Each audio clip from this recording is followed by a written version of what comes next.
Hi, welcome to the AFSI class on Sufism. Welcome to All Faith Seminary International class. We have just come through Hurricane Sandy, as everybody knows, but we're letting the correspondence students know about it as well, which you know about, but some of us experienced it rather directly, including Kathleen, our executive director here. She'll tell you a little bit about what happened with her. I would just like to go around the room just for a moment and everybody introduce yourself just so you can get to kind of know each other a little bit. Now if everybody took a minute, it would take us like 20 minutes, but if everybody takes like 10 or 15 seconds, then we can do it in like 5 minutes. So could we do that? And we'll just, and so also say something about what's your relationship with the seminary. You're a student, you're a former student, you're on staff. You're a guest. You're a guest, yeah, you're visiting for the first time, whatever. You're our spiritual You're an advisor. advisor. Spiritual advisor. Yes.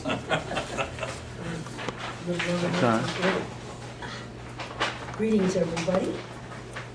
My name is Shanti, and I'm the spiritual advisor, among other things.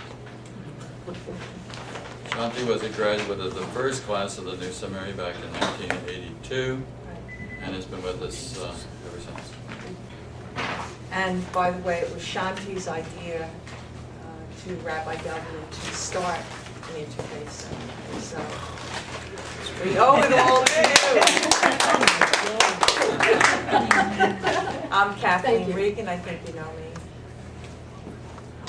Hi, I'm Lynn Latino, and I'm an alumni here. I graduated in 1996. You swallowed your name. Oh, we got it. Lynn Artino. I'm Emily Boardman, and I'm a graduate from last year and a new assistant dean for this time around. And I'm the person who is calling everybody up about spiritual buddies and calling everybody up and reassuring them that it's going to be all right. She's reading all your papers. She's a bright lady. Hi, I'm Susan Murray. I'm a student this year. Hello, I'm Andrea Windsor, and I'm also a student this year. I'm Joan Levy, and I'm a student this year. I'm Amy Spalding, and I'm a student this year. I'm Ingrid Gordon, and I'm a visitor. My name is Robert Vidor, and I'm a visitor as well. I am Don Kunze, and I'm a student this year. David Zimmerman, I'm an alumni. Tamar Schwartz, a guest and the wife of the media manager. Wow. I'm Rob Severson, I'm a student. I'm Khadija Goforth, and I'm a student forever. All right. And our guest speaker for this morning's class. There you go. Thank you for doing that so You can quickly. hold on to that and just pass it to whoever speaks next. Okay. Kathleen? Yeah. Okay. You want to take a minute to share with us how you've survived this week? Sure. Well, one thing that I can say is people are now not calling me Kathleen, they're calling me a Sandy survivor. And I'm not so sure that, it's hard for me to swallow that. I don't like that word so much, but that is the truth. I mean, and I realize that when I walked through the door downstairs today, that this is the first moment that I'm starting to heal. I never had a chance to do that yet. And, you know, when you're in the throes of this kind of chaos and devastation, you really can't heal while you're still in it. You cannot heal until you step out. I mean, that's the way I feel. I don't know how anyone else feels about that, but that's been my experience. And, you know, there's that saying, you know, take one day at a time. Well, that's too much for me. I take like 1 hour at a time, sometimes a minute at a time, because it's been so overwhelming. Not just my own personal experience, but all of my friends in Long Beach. The city of Long Beach has roughly 45,000 people. And in the summer it swells maybe 10,000 more because we are a seaside city. And the devastation is so overwhelming that I can't drive down the streets without crying. I just can't. Every house, every building, no one escaped this storm. And no one, of course, anticipated that it would be this way. We heard lots of rain. We didn't really get that much rain. We didn't get the rain that was predicted, but what we got were these fierce surges. So much so that it tore wall units off my walls.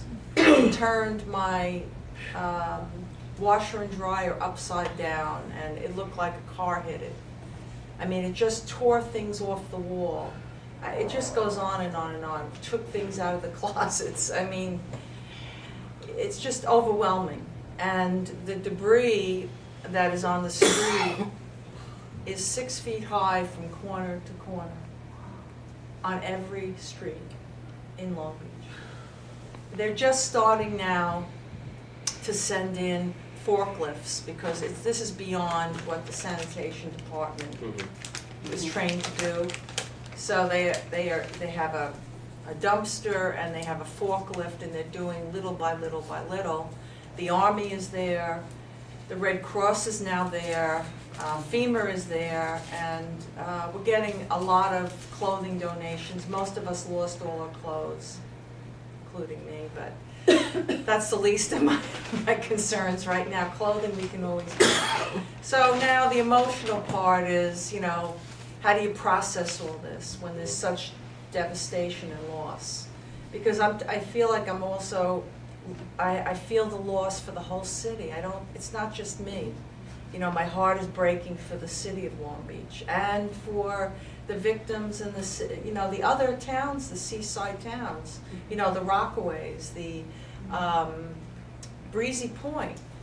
I think it was one car ignited and 100 houses burned down. Yeah. You know, they said it was 80, but it was 100. It's just, you know, beyond what we can understand. I said to somebody after the first day, this is Munich after the war. I mean, everything it looked like a bombed out situation. It's just, you know, something, I mean, none of us ever expected. We were told to evacuate, but no one ever expected this type of thing. The buildings that were closest to the ocean, from what I've heard, the waves were over 30 feet high. Okay, that's pretty devastating. With the surges so strong, we have a boardwalk. We had a boardwalk that was 2.6 miles long.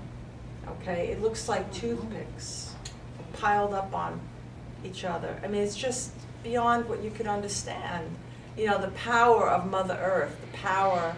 I always felt a tremendous respect for the ocean, and that's why I actually moved to Long Beach. I didn't grow up in Long Beach.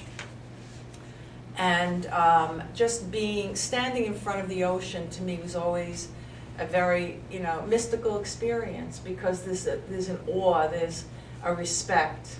And I'm a swimmer, an avid swimmer, so being inside the water is also a mystical experience, swimming. And I always knew that there was power there that was way beyond our comprehension, but I've never physically, in my lifetime, experienced that power. And it's just been a very, you know, overwhelming experience, and I don't know what the good is yet. I haven't experienced all that, but one thing I can say is that the people from this seminary have been an enormous support. Between the prayers and the support and the concern and the love, I feel really blessed to be here with you, because you are my angels and my granddaughter's angels, and I'm just overwhelmed with the love that you've given me. It was just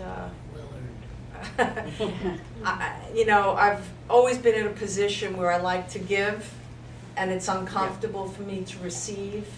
And that's one thing I've learned now, that it's okay to receive. Especially when you really need it. Yes, and I mean, just, you know, it's just been, some things have just been a surprise. For example, last Saturday, a friend came from Astoria. I haven't seen her in 2 years. She came with gloves, with boots, with masks, and said, what do I do? What do I do? And I said, you know what, I'm so overwhelmed, we need some volunteers. And there has not been a lot of volunteers, which, is kind of surprising, because with Katrina, with Haiti, I mean, movie stars flew down there and, were helping. We are lacking volunteers. We need manpower. We need carpenters with plumbers and electricians and just people to cart out the stuff and bag the stuff up. And she said, I'm going out into the street and I'm going to find someone. And she came back an hour later. She said, there's really very few volunteers out there, but I found a woman who said she'd come. And within an hour, she came. She had gloves, she had a mask, she took a shovel and a broom, and she started to sweep stuff. I didn't even know who she was. And she said, my friend is coming. She was from Ireland, and she lived also in Astoria, and they worked for about an hour and left, and I don't even know who they were. So, I mean, this was like, to me, this is really moving, and it's really, touching my heart that someone could do something like that, and, I mean, she didn't know who I was, but they knew that there was a need. And I guess we'll get through this somehow. Some people don't have a home to go back to. I haven't been my home has not been inspected by FEMA yet, but thanks to Bud James, I might have that. Did you get my email about that? Okay, Bud James, Oh, yes, I did. you all Yeah, know, I did. he's been helping us a lot with the Yahoo site. Well, Dr. John sent a note out, which you all got, about this issue that's going on with me, and he wrote to me and said he's in Reno. Okay, he said, my father happens to be a FEMA inspector, and he's been located to Long Beach. I mean, talk about God working through people and circumstances. I mean, come on. That's cool. So I wrote back, I was like, music to my ears, How do we get connected? So anyway, his father has my number and address, and we're not sure when he can get there. He's working in there's a lot of apartment buildings in Long Beach, and he's working on one of those buildings, but he will attend to me, because the list goes on and on. I mean, we can't have power back until the electric has been checked and changed. All the electric has to be changed. What I found out was water damage is one thing, but sea salt water damage is an entirely different thing. The salt corrodes everything, including all the wiring, so that the house has to be rewired. Not impossible, but I'm on the list for the electricians. The water heater, the furnace, all that has to be redone. And I don't know, what more as far as the foundation, because FEMA hasn't been there yet, but James, thank you. That's all I could say, is that I'm really grateful, because with 45,000 people needing FEMA, they're not, they did send workers from various states. However, there's a lot of people in need right now. So FEMA's not that big. We think it is, but the government really needs to, keep that agency going and keep supporting it, because this may not be the last disaster. I mean, we've had, in the past 10 years, look at what's happened to this earth. Mother Nature's talking to us. I mean, that's the message I'm getting. Stop the war, stop the hate. That's not what we're about. Bring more yin into this, the consciousness.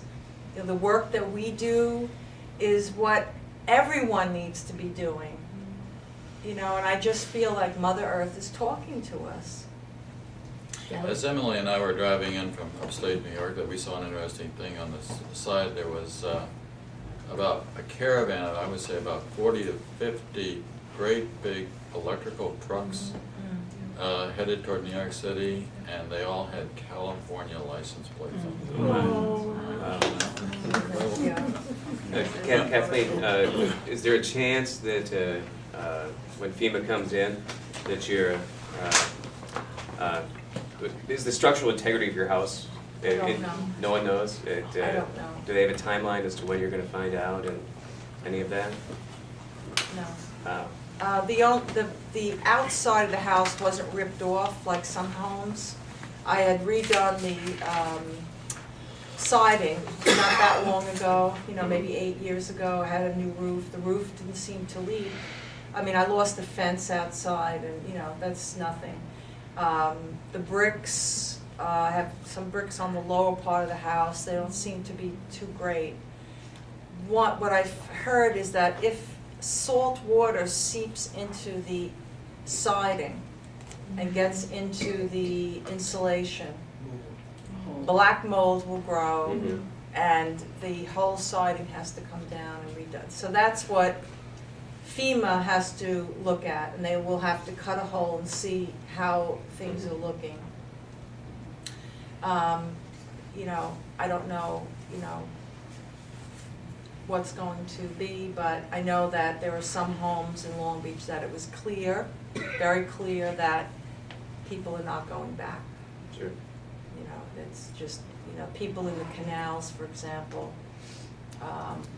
The canals on one side of Long Beach are surrounded by the Great South Bay, or Reynolds Channel, and I don't think any of them survived, because most of them were ranches. I have a 3-story house. So the ranches are inundated, pretty much. Yeah, I mean, I had 6 feet of water that went to 2 floors. So, it's a lot, and it was strong. It wasn't just water seepage. It was this power that's greater than we can imagine. But anyway, I am glad to be here, and thank you for asking. And I'd like to just open the class with a nice invocation. So if you would just please center yourself. So if you could just close your eyes for a moment, plant your feet on the floor, and draw your spine up nice and straight. And just become centered as you inhale through your nose, bring in peace and light, and as you exhale, release anything that is no longer serving you. And so we're inhaling peace and exhaling fear and things that are unnecessary. This is a month of Thanksgiving, and traditionally I would ask the students to write something, a prayer, and for Thanksgiving, but I've not had access to my computer, and as you know, I've been displaced since October 29th. But if you would just think about things that you're grateful for, and not maybe just objects or physical things, but the real things that count, and things that can't be threatened. And that's really the only thing that we really should be thankful for, because everything else is just stuff that we become attached to. And well, I'm learning, I guess, the hard way about detachment. I've been studying yoga for many, many years, and that issue of detachment, the concept has come up over and over, but I really never got it. And now I guess I'm starting to get it, that we really have to focus on that which is real, and that's love. Love is the highest religion. And that's what we need to be grateful for. That's what I'm grateful for today. We know that creative and spiritual ideas take root and develop in our mind and see beyond the appearances of life. All is in divine order today. And let us invoke our higher mind, the teachers of light, and the presence and power of our founder, Rabbi Joseph Gelberman, who really taught me the first lesson in letting go and forgiving, because he was in the Holocaust and lost dozens of his family, including his wife and child, and he was able to let go of that and forgive. I never could understand that, but it happened, and he was a great teacher. And I asked the highest universal energy source, the supreme consciousness of love and light, to bless us and guide us today as we begin our third class on this auspicious day, November 10th, 2012. Our way is made clear as we move forward in faith and truth. May the students learn from the teachers. May the teachers learn from the students. And may all of our learning be brilliant. And may divine love through us bless and multiply all that we are, all that we do, all that we have, all that we give, and all that we receive. Lovingly we give and joyfully we receive. Amen.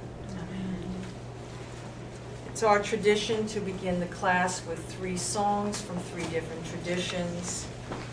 The Hebrew one today is Adonai li v'lo ira. God is with me, God is in me, I do not fear. Chant this 3 times with our whole being and our hearts open. Adonai li v'lo ira. Adonai li v'lo ira. Adonai li v'lo ira. And the Christian song today, This Is the Day. You should have it in your song packet from either last month or the month before. If you don't have one with you, you can share it with someone. If you don't know the song, it's pretty easy to follow. This is the day that the Lord has made, that the Lord has made. Let us rejoice and be glad in it, and be glad in it. This is the day that the Lord has made.